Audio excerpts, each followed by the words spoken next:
From being drafted by the 76ers as a first pick to his crazy personal life, there are times when Ben Simmons shocked the world. Starting with the 2016 draft, obviously, because how can I not talk about this? Simmons shocked everybody back when he was brand new on the scene and managed to make a list featuring King LeBron James himself. He was the first to get drafted during the 2016 NBA draft by the Philadelphia 76ers, which is a crazy honor. With the first pick in the 2016 NBA Draft, the Philadelphia 76ers select Ben Simmons. I mean, not even Kobe Bryant got picked first. This was huge. It gave him a leg up over all the competition. The question was whether he'd be able to fulfill them. And that first year, he did, to a certain extent, that is. See, Simmons became the 76ers point guard from the start. Simmons, that's the first shot he's taken. That's okay, I don't mind. Quickly gaining popularity. In 2017-18, he even won the Rookie of the Year award. 2018 Kia NBA Rookie of the Year is Ben Simmons. He used his height to his advantage and was able to rely on his layups and dunks to get by. Kurucs went for the steal, and Ben went for the slam. Thank you very much.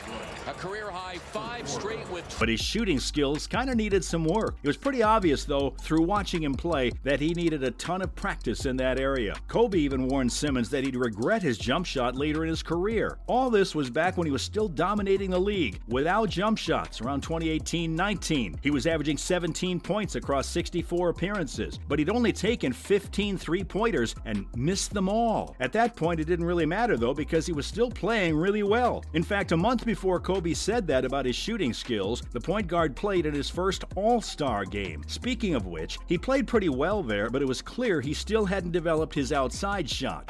0-4. Johnson a screen, here comes Ben Simmons. And if you're Brett Brown. Apparently, members of his inner circle had advised him after the game to work on it further before going back to the 76ers. All-star players get time off after their games, and most dedicate themselves to their craft. Not Simmons, though. He was too busy partying with his girlfriend, Kendall Jenner.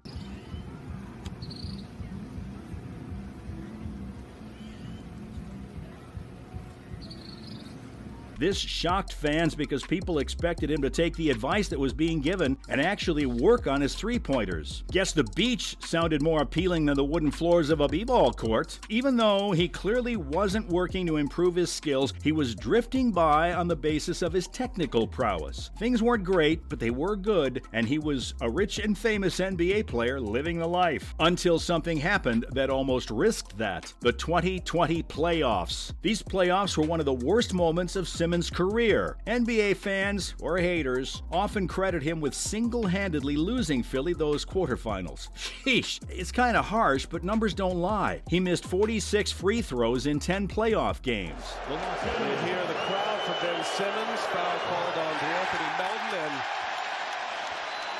they call it brickin' for chicken.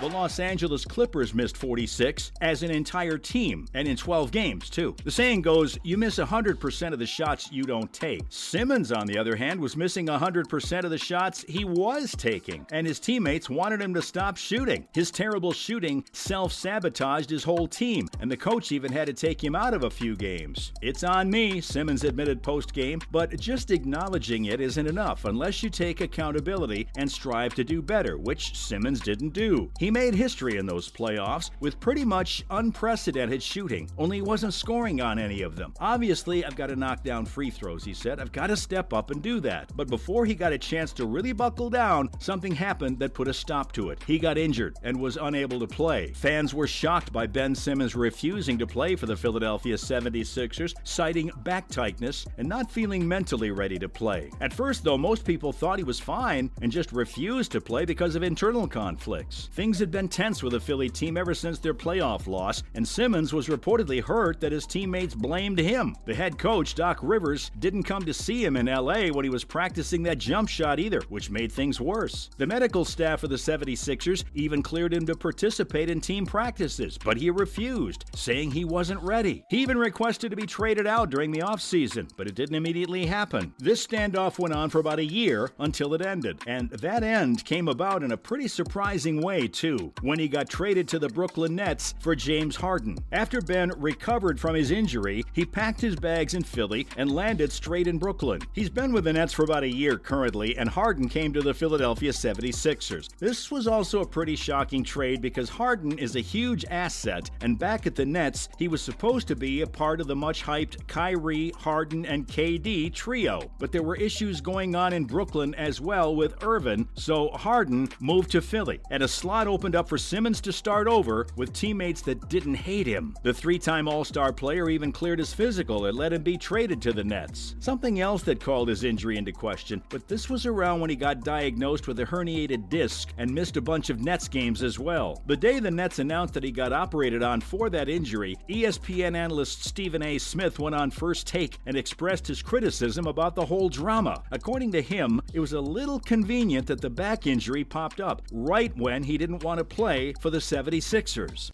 Ben Simmons might also be the weakest, most pathetic excuse for a professional athlete we have ever seen in not just American history, but the history of sports. I can't think. He could be doing this to try and get back the nearly $20 million that he didn't get paid. You know, for all those games where he's lying around on the bench. And speaking of Simmons trying to get his cash back, some of you might not know Ben dated the Love Island host, and they were even engaged.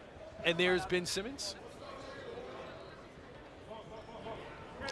This isn't as shocking as all that. He's got game when it comes to women, if not basketball. Then you find out what happened after they'd separated, and your jaw drops. Ben got his ex-fiancée, British beauty Maya Jama, a beautiful and super expensive engagement ring. They got engaged at the end of 2021 at his mansion, and separated recently on okay terms, better terms from Maya's side though. She's the one who left, the one who revealed she was single first, and also the one who almost got away with the ring. That's right, the almost $1 million ring he got her during their whirlwind romance. See, folks, this is why wise men say only fools rush in. Ben was reportedly freaked out when she didn't give it back and sent a whole formal letter requesting its return. Maya returned it and everything, but was confused at the sudden contact after ages of silence. I guess Ben really needed that cash. But what's most shocking about that, though, is how insanely rich he is. He is one of the richest Australian athletes of all time, so he doesn't even really need that returned engagement ring. Ben Simmons is rolling, because if there's one part of the NBA where Ben Simmons excels, it's the lifestyle. And why shouldn't he? He's probably one of the most popular players in the league right now. And that's everything we have on all the times that Ben Simmons shocked the world, both on the court and off it. The ball in.